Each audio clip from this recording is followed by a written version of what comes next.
My guest this week on Conflict Zone was one of the most prominent members of Russia's well-connected power elite. Former Kremlin advisor and economist Sergei Guriev was head of a top economic university and was being re-elected to the supervisory board of Sberbank, Russia's largest lender, when he suddenly fled to France 10 years ago, saying he feared for his safety. I'm not a brave person, so I prefer to leave. We know that people who've not left, these people are now in jail, and they will remain in jail as long as Putin is in the Kremlin. Now, as a professor of economics and provost at Sciences his work illuminates how authoritarian regimes like Putin survive. How does he assess Putin's grip on power? And how much longer can Putin fund his war amid military setbacks and sanctions? Sergei Guriev, welcome to Conflict Zone. Thank you, Sarah, for inviting me. The fighting continues as the invasion of Ukraine is now in its second year. How long can Putin hold on and continue to fund this war? So this is a question which depends on many factors, and many of these factors we don't know. So Putin is already facing major financial constraints. Once the oil sanctions were introduced in December, they were late, but it's better to have it late than never. He is now finding difficult to finance his war, but he still has a lot of resources, including the resources he accumulated during 2022, when the West has actually frozen the reserves of the Russian central bank, but continue to buy Russian oil and gas, thus giving Putin more money. And yet we see that in recent months, Putin has difficulty to find funds to buy technology to produce weapons, to produce artillery shells. So we see that, for example, the front line doesn't really move in the last half a year. And that's also an impact of economic sanctions. Economic sanctions limit Putin's ability to kill Ukrainians. So then tell us, because Putin is said to be using the country's reserves to cover the gap in the budget, and you mentioned it there, that a big chunk of that, some $300 billion, are already frozen by sanctions. How long do you think the money runs out, the money that he does have access to? So once again, it's not clear because a lot of economic data are now classified by Putin. We don't know, for example, how healthy is the banking system. So if there is a lot of cash in the banking system, he can borrow from Russian banks and continue to finance the war.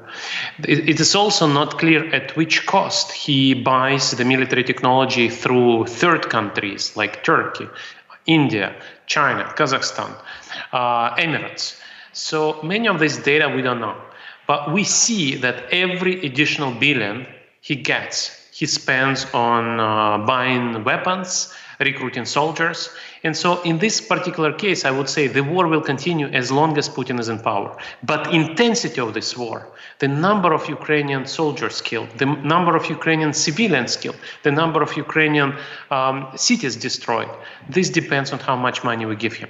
But we see already that in the recent months, the intensity of shelling in the front line has been much lower. And we see that Putin's soldiers and generals themselves and Putin himself start talking about the artillery hunger. They have a hunger for artillery shells. They don't have enough shells to kill the Ukrainians. And that's already good. We also see that intensity of using rockets to undermine Ukrainians' ability to provide electricity has diminished. And in that sense, the sanctions which were introduced in December for oil and in February for oil products has been quite effective. When we look at the overall picture of the economy, though, the sanctions, they were expected to lead to a macroeconomic instability. And you have spoken before about this reported decline in GDP that was smaller than expected. And I'm just wondering, if you're looking at the overall situation, if you've been personally impressed with how well the Russian central bank has handled the fallout of sanctions. Well, indeed, when people saw the introduction of unprecedented sanctions in the end of February, actually on the third day of the war against Russian central bank, many experts thought that Russia will follow the way of Iran or Venezuela and will have a major macroeconomic disaster. Now, these sanctions were unprecedented, and so they created the unrealistic expectations. But Russian macroeconomic team, as you mentioned, is much more competent than central bankers and finance ministries in other sanctioned countries. So Russian central bank managed the inflation, managed the capital outflow, and in fact avoided the macroeconomic collapse.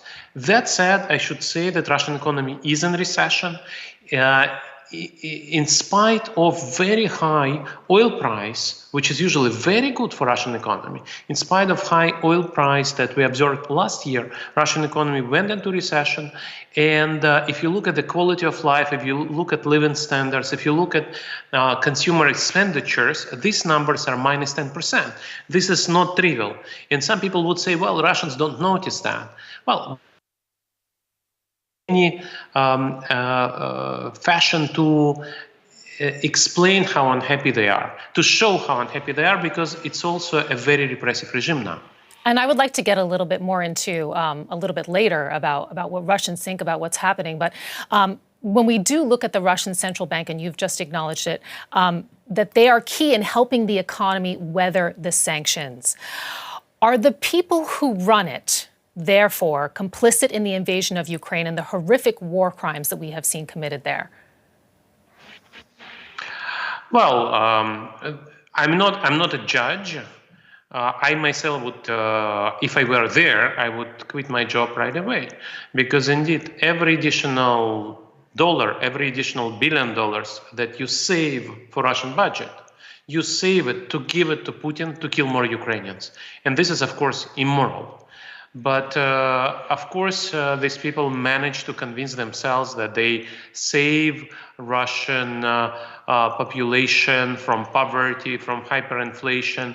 And so you can always look into the mirror and explain to yourself why you're still there. But of course, these people who continue providing resources for Putin's war machine, they actually undermine the long-term future of Russia. And in economic terms, they save Russian regime this year, but they, of course, destroy Russian economic, political, social, democratic future in the long run. And in that sense, it's economically, that's also bad policy. It's just in the long run, it's a bad policy. And here and there, right now, in 2022, in 2023, they avoid macroeconomic collapse, but they help Putin to continue destroying Russia's future. Do you think that they can leave? That's a different question. I think some of them can leave. But we've seen that many Russian business people, for example, committed suicide under very suspicious circumstances. Some fell out of windows. So we don't know. Putin's regime is very brutal. Putin has killed the people who betrayed him. Putin has killed people who have always been opposing them, this regime himself. So we shouldn't forget the murder of Boris Nemtsov in 2015.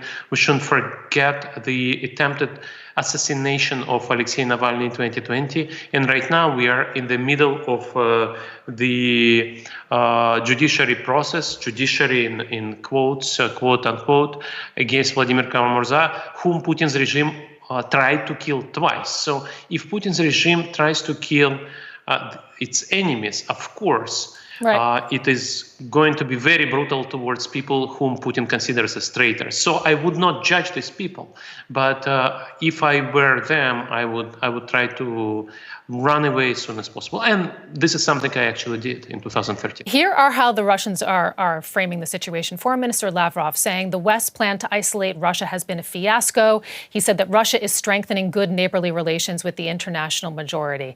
And I'd like to ask you if there is some truth there, because you have China's leader just standing by the side of Putin on a state visit recently. Many countries in the global south, including in Africa, where Russia is a major arms exporter, have refused to condemn the invasion of Ukraine. This is correct. If you look at the vote at United Nations, you'll see that a lot of countries abstained, but those who supported Russia are very, very few. And we talk about Syria, Eritrea, Nicaragua, literally 5 countries which expressed the support for Russia.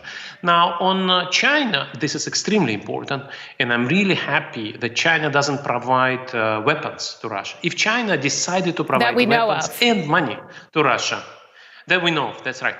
But if China wanted to follow this idea of friendship without limits, China would have provided weapons without limits and cash without limits, and sanctions would not work.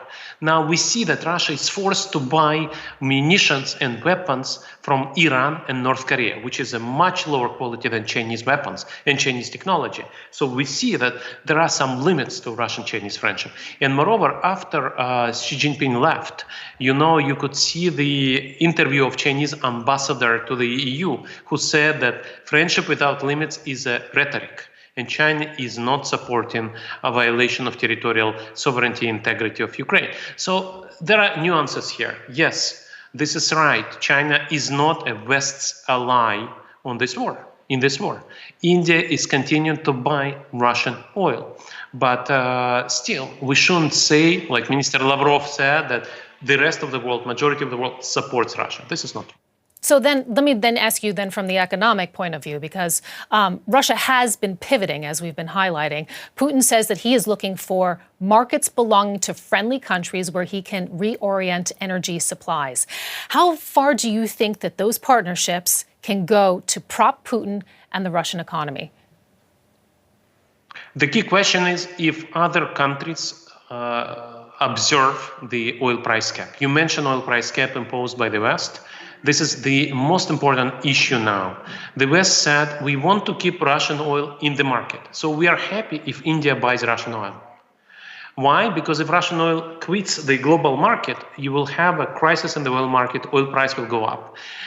So the goal of the West, the goal of oil price cap is that India buys Russian oil, but buys it at a low price. So Putin doesn't have enough money to continue financing this war. So coming back to our first question, if oil price cap is at 60, Putin doesn't have enough money to balance his budget and to continue the war with a high intensity. If oil price cap is lowered, and I hope it will happen this year, from 60 to 55, from 55 to 50, Russia will have less and less money as long as the rest of the world, India in particular, pays less for Russian oil. And that's the critical question. And so far we see that India buys more Russian oil, but Russian budget is in major deficit. So it looks like this approach does work. How bad does the economy have to get for Putin's position to look shaky? So it's already shaky in the sense that Putin doesn't have enough weapons to occupy Bakhmut for half a year. Now, eventually, this war is not about economy. This war is about the battleground. You have pointed out a dip, for example, in consumer spending last year. How much do you think households are feeling that pinch? And do you think that that can translate into real grassroots resistance for the Kremlin? We don't know, because we are talking about when the collective perception that we cannot continue like this will result in a mass protest, and the police will join the protesters. This is something which is very hard to predict.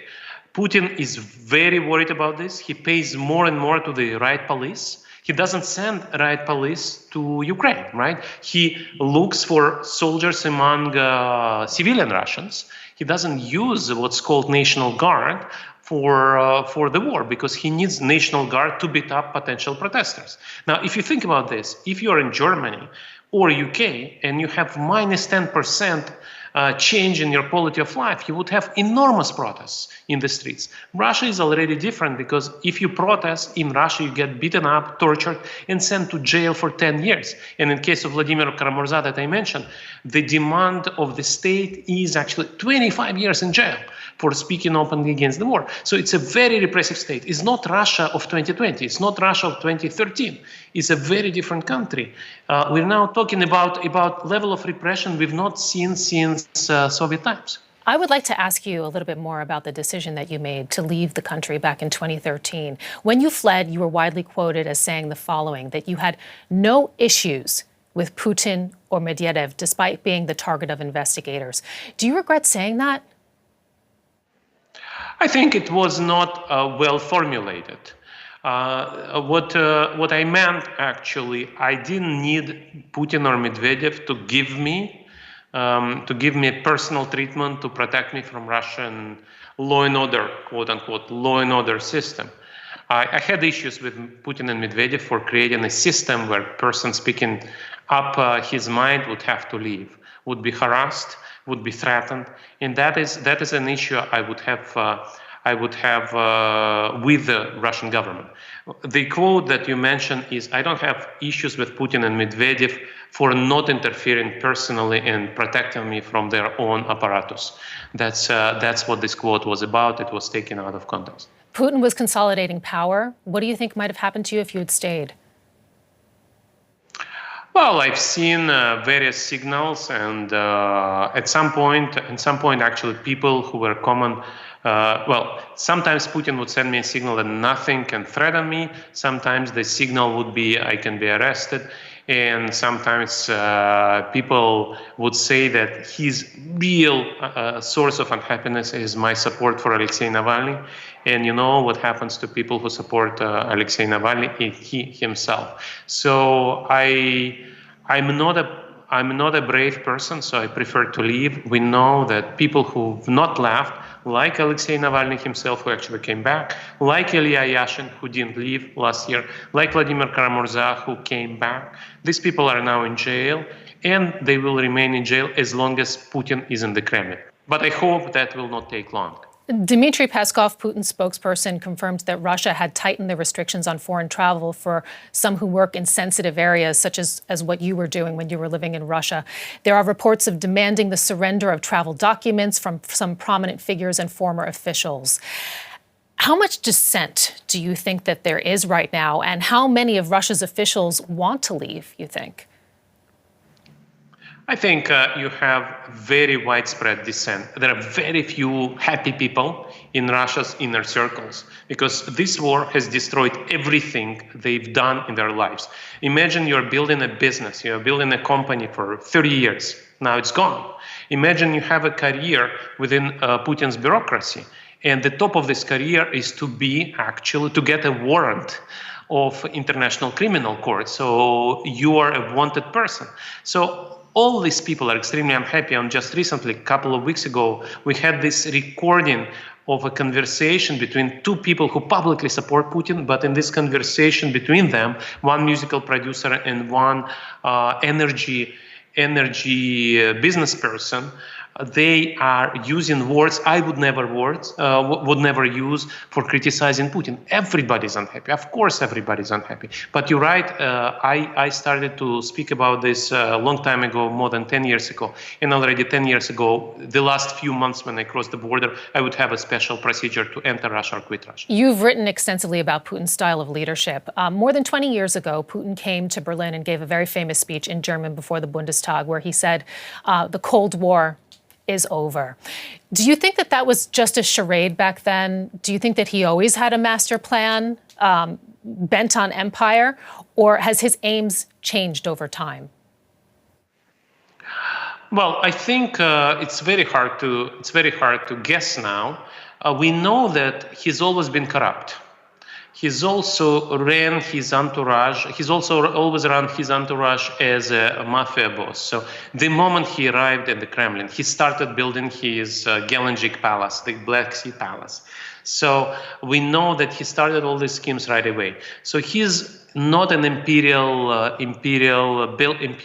builder. He's more of a palace builder, right? And this is a different thing. But over time, he saw that in order to guard his palaces, and he has about 20 palaces, right? He needs to create a narrative which has become this narrative of empire building, of reconstructing Soviet empire. And if you repeat this narrative for 10 years, you eventually start to believe it yourself. And I think now he believes it himself, but he started off with this idea that live and let live. So I build my palaces, but economic growth is so strong that everybody will be happy with my corruption and my centralization of power. But eventually, when economic growth disappeared, and this was obvious that it would, he thought, I need a new narrative. And so he annexed Crimea. He said to Russians, you know, you will have no income growth, but you are going to be part of the empire. And then, of course, COVID played a major role. He was very isolated during 2 years of COVID. He talked to just a few people who reinforced his pro-imperial narrative, anti-Western narrative. And I think by now he believes it himself.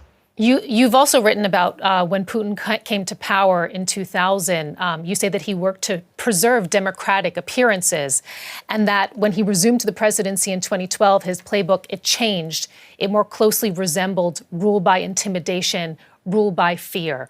Was that inevitable? What did it change? So what has changed is in the first 10 years, he presided over unprecedented economic growth. So Russian economy pretty much doubled in the first 10 years of Putin's in power. And so he created a social contract where he was popular because he delivered on income growth, wage growth, growth of consumption, and everybody was happy. And then, since he was corrupt and he didn't want to have checks and balances, he didn't want to have democratic accountability, eventually economic growth disappeared. And if you just look at the numbers of economic growth, we had a major decline of GDP in 2009 during the world economic crisis. And then the economy has recovered to pre-crisis levels. And then it stopped growing because the economy was driven by the state, crony capitalism, Putin's friends controlling the whole economy.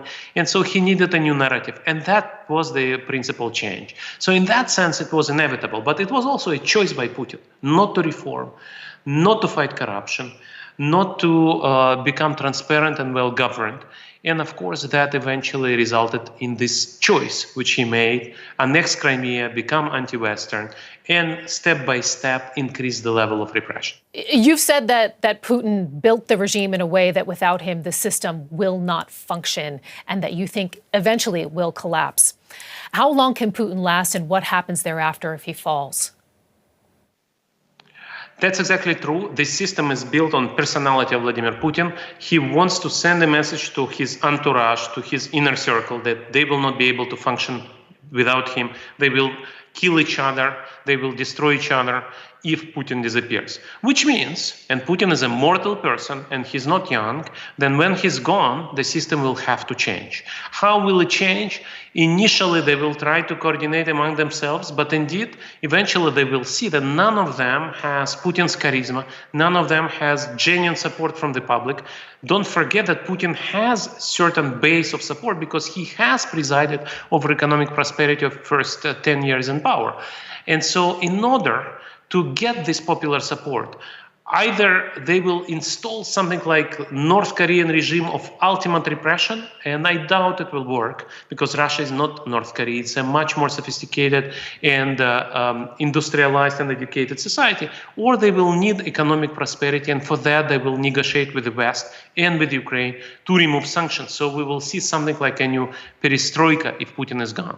Now, will Putin die himself, or they will kill him, or they will remove him from power? That's a very difficult question, which is very hard to predict. But if Putin loses the war in Ukraine, for example, if Putin loses Crimea, this will drastically reduce his chances to stay in power because he bet everything he had on this war. So it's very hard to predict. Right. Non-democratic regimes change in an unpredictable way. So still, this is a system built on Putin. Once he's gone, the system will change. What about reparations and justice? The ICC says Ukraine is a crime scene that encompasses a complex and broad range of alleged international crimes. Do you think that we will see Putin brought to justice? I think Putin will do everything he can to avoid that. And yet we've seen, for example, that Slobodan Milosevic was brought to The Hague. So things happen. Yet I think all Russian civil society and opposition are united in understanding that the real peace with Ukraine is return to the borders of 1991, so give back all the territory Russia's occupied in 2014, in 2022, in 2023. So give back Crimea, give back East Ukraine, pay reparations, and send war criminals to the international tribunals, either ICC or other international tribunals set up for the war crimes of this war. There is no disagreement on this. Alexsei Navalny has written a letter announcing that this is his view, this is his vision of peace with Ukraine. The same was done by the Russian Anti-War Committee, of which I am a founding member, and Russian Action Committee, of which I am also a founding member. How can society process and deal with the horrors committed in Ukraine? Do you have any hope that change will happen anytime soon? It's not going to be easy. You talk to me from Germany. Germany has gone through this process after 1945. It's not been easy. It's not been easy. It was not immediate. It was not obvious how to do it in the right way. But now Germany is a free, democratic, peaceful country. Some people would even say too peaceful. But I think Germany has done it.